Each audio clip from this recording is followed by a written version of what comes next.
Good morning, boys and girls. Today we're going to talk about different languages, and we're going to look at a story in the Old Testament and look at a story in the New Testament. But I want to ask you, how many of you are learning how to read? You know how to blend your sounds together and put a k and an a and a t and say cat? That's really good. How many of you already know how to read? Like you're really good at it. That's excellent. You really should keep practicing your reading. And you know, back in Genesis, that when God created the earth, there was just one language. And in that, if you learned how to read, you didn't need to learn anything else.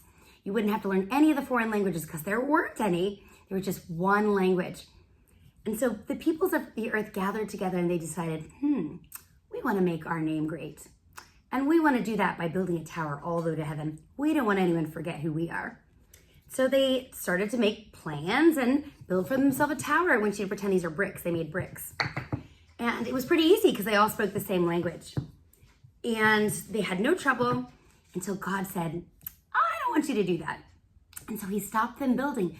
But you know how he stopped them from building? He made them speak different languages. And all of a sudden it sounded like Babel.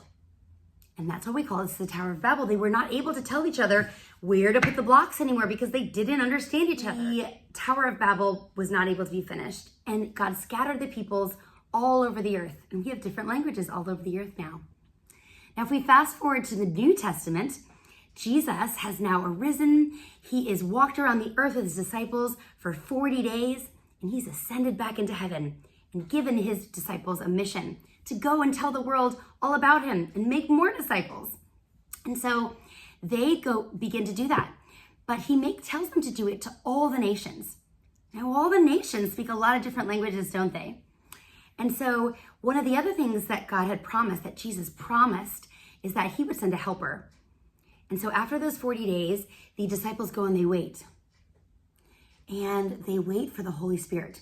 And guess what? A loud rushing wind comes in and fire appears above their head and the Holy Spirit comes in power. And they are able to understand all the different languages that people speak around them. And they're able to share the gospel in all kinds of different languages.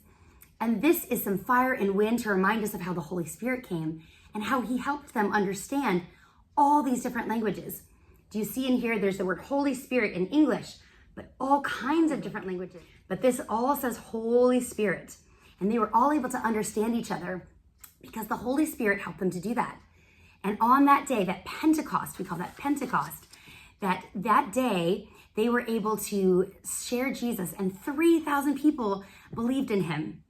Isn't that wonderful? So the Holy Spirit came to give them the power to do what he had called them to do. I'll see you next week.